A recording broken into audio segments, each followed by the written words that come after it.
ಬಲವಂತದ ಮತಾಂತರ ಆರೋಪದಲ್ಲಿ ಕೇರಳದ ಖ್ಯಾತ ಕ್ಯಾಥೋಲಿಕ್ ಸನ್ಯಾಸಿನಿಯರ ಬಂಧನವಾಗಿದೆ.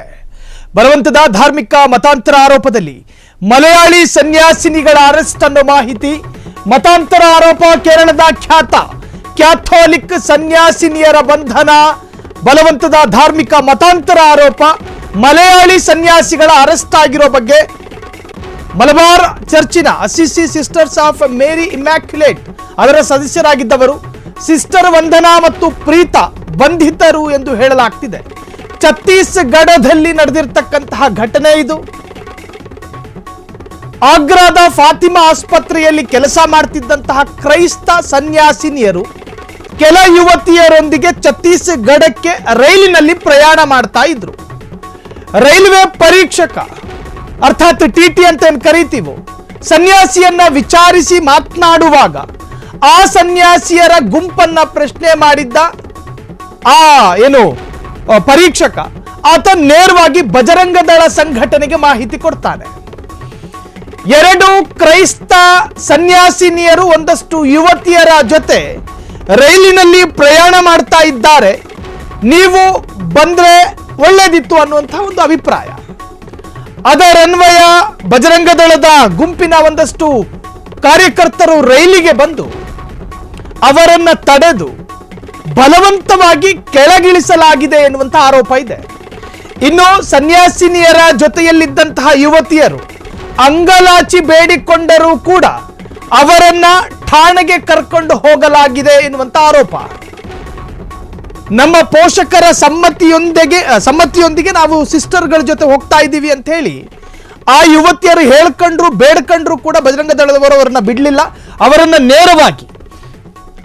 ನೇರವಾಗಿ ಠಾಣೆಗೆ ಕರೆದೊಯ್ಯಲಾಯಿತು. ಅದರಲ್ಲೂ ಕೂಡ ಛತ್ತೀಸ್ಗಢದ ಪೊಲೀಸ್ ಠಾಣೆ ಅದು. ಸೊ ರೈಲಿನಿಂದ ಕೆಳಗಿಳಿಸಿ ಪೊಲೀಸ್ ಠಾಣೆಗೆ ಕರೆದೊಯ್ಯಲಾಗಿದೆ. ಪೊಲೀಸರು ಇಬ್ಬರು ಸನ್ಯಾಸಿನಿಯರ ವಿರುದ್ಧ ಮಾನವ ಕಳ್ಳ ಸಾಗಣೆ ಮತ್ತು ಬಲವಂತದ ಮತಾಂತರ ಆರೋಪಗಳನ್ನ ಹೊರಚಿದ್ದಾರೆ ಎನ್ನುವಂತಹದ್ದು ಈಗ ಕ್ರೈಸ್ತರ ಆಕ್ರೋಶ. ಸೊ ಕೇರಳದ ವಿರೋಧ ಪಕ್ಷದ ನಾಯಕ ವಿ.ಡಿ. ಸತೀಶ್ ಕೂಡ ಇದರ ವಿರುದ್ಧ ಆಕ್ರೋಶವನ್ನ ವ್ಯಕ್ತಪಡಿಸಿದ್ದಾರೆ. ಈ ಘಟನೆಯನ್ನ ತೀವ್ರವಾಗಿ ಖಂಡಿಸಿದ್ದಾರೆ. ಕೇರಳದಲ್ಲಿ ಅವರು ಚರ್ಚ್ ಮತ್ತು ಕ್ರೈಸ್ತರ ಮನೆಗಳಿಗೆ ಕೇಕ್ಗಳೊಂದಿಗೆ ಬರುತ್ತಾರೆ, ಆದರೆ ಬೇರೆಡೆ ಅವರು ಕ್ರಿಶ್ಚಿಯನ್ ಹಬ್ಬಗಳನ್ನ ಅಡ್ಡಿಪಡಿಸುತ್ತಾರೆ ಮತ್ತು ದಾಳಿಗಳನ್ನ ನಡೆಸುತ್ತಾರೆ. ಅರ್ಥಾತ್ ಬಜರಂಗ ದಳದ ವಿರುದ್ಧ ಅವರು ಖಂಡನೆಯನ್ನು ವ್ಯಕ್ತಪಡಿಸಿರುವಂತಹದ್ದು. ಇದಕ್ಕೆ ನಿದರ್ಶನ, ಧರ್ಮ ಅಥವಾ ಜಾತಿಯ ಹೆಸರಿನಲ್ಲಿ ಕಿರುಕುಳ ಸ್ವೀಕಾರಾರ್ಹವಲ್ಲ. ಇಬ್ಬರು ಸನ್ಯಾಸಿನಿಯರನ್ನ ತಕ್ಷಣ ಬಿಡುಗಡೆ ಮಾಡಬೇಕೆಂದು ಆಗ್ರಹಿಸಿದ್ದಾರೆ. ಈಗಾಗಲೇ ಛತ್ತೀಸ್ಗಢದ ಪೊಲೀಸರು ಆ ಸನ್ಯಾಸಿನಿಯರನ್ನ ಅರೆಸ್ಟ್ ಮಾಡಿದ್ದಾರೆ. ಸೊ ಇನ್ನು ಆ ಸನ್ಯಾಸಿನಿಯರ ವಿರುದ್ಧ ಮಾನವ ಕಳ್ಳ ಸಾಗಣೆ ಮತ್ತು ಬಲವಂತದ ಮತಾಂತರ ಎನ್ನುವಂಥ ಪ್ರಕರಣವನ್ನ ದಾಖಲು ಮಾಡಿಕೊಂಡಿದ್ದಾರೆ ಎನ್ನುವಂಥ ಮಾಹಿತಿ ಇದೆ.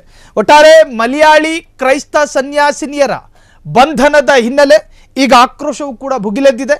ಕೇರಳದ ಅದೇ ಸಮುದಾಯದ ಸಾಕಷ್ಟು ನಾಯಕರು ಕೂಡ ಇದಕ್ಕೆ ಖಂಡನೆಯನ್ನ ವ್ಯಕ್ತಪಡಿಸಿದ್ದು, ಈಗಾಗಲೇ ಸಿಸ್ಟರ್ಸ್ಗಳನ್ನ ಬಿಡಬೇಕು ಎನ್ನುವಂತಹ ಆಗ್ರಹ ಕೂಡ ವ್ಯಕ್ತವಾಗ್ತಾ ಇದೆ. ಆಗ್ರಾದ ಫಾತಿಮಾ ಆಸ್ಪತ್ರೆಯಲ್ಲಿ ಕೆಲಸ ಮಾಡ್ತಾ ಇದ್ದಂತಹ ಕ್ರೈಸ್ತ ಸನ್ಯಾಸಿನಿಯರು, ಇನ್ನು ನಮ್ಮ ಸಂವಿಧಾನದ 25 ಕೊಡುವ ಅಧಿಕಾರ ತನ್ನ ಧರ್ಮವನ್ನು ಪ್ರಚಾರ ಮಾಡಬಹುದು, ಅದರಲ್ಲಿ ಯಾವುದೇ ತರಹದ ತಪ್ಪಿಲ್ಲ, ಅಪರಾಧವೂ ಅಲ್ಲ.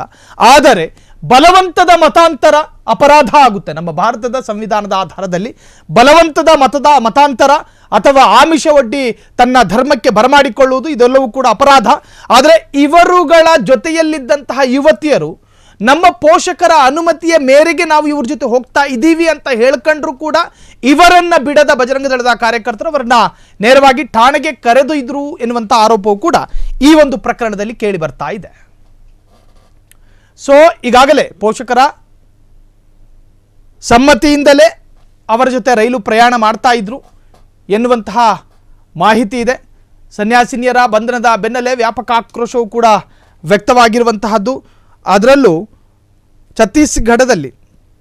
ಛತ್ತೀಸ್ಗಢದ ಪೊಲೀಸ್ ಠಾಣೆಗೆ ಇವರನ್ನು ಕರ್ಕೊಂಡು ಹೋಗಿ ಇವರ ವಿರುದ್ಧ ಪ್ರಕರಣ ದಾಖಲು ಮಾಡಿದ್ದಾರೆ. ಬಿಜೆಪಿ ಆಡಳಿತದ ಛತ್ತೀಸ್ಗಢದಲ್ಲಿ ನಡೆದಂತಹ ಘಟನೆಯು ಇದಕ್ಕೆ ನಿದರ್ಶನ ಅಂಥೇಳಿ ಕೇರಳದ ರಾಜಕೀಯ ನಾಯಕರೊಬ್ಬರು ಅಭಿಪ್ರಾಯ ವ್ಯಕ್ತಪಡಿಸಿದ್ದಾರೆ. ಕೇರಳದಲ್ಲಿ ಧರ್ಮ ಪ್ರಚಾರಕ್ಕೆ ಅವಕಾಶ ಇಲ್ವಾ, ಅವರು ಬಲವಂತದ ಮತಾಂತರ ಮಾಡಿಲ್ಲ, ಆದರೂ ಕೂಡ ಅವರ ವಿರುದ್ಧ ಷಡ್ಯಂತ್ರವನ್ನು ಮಾಡಲಾಗಿದೆ ಎನ್ನುವಂಥ ಆರೋಪವನ್ನು ಕೂಡ ಹೊರಿಸಲಾಗ್ತಾ ಇದೆ. ಕ್ಷಣ ಕ್ಷಣದ ಸುದ್ದಿಗಳಿಗಾಗಿ ಫ್ರೀಡಂ ಟಿವಿ ಸಬ್ಸ್ಕ್ರೈಬ್ ಮಾಡಿ, ಲೈಕ್ ಮಾಡಿ ಹಾಗೂ ಫಾಲೋ ಮಾಡಿ. ಹೊಸ ಸುದ್ದಿಗಳ ನೋಟಿಫಿಕೇಶನ್ಗಾಗಿ ಬೆಲ್ ಐಕಾನ್ ಮೇಲೆ ಕ್ಲಿಕ್ ಮಾಡಿ.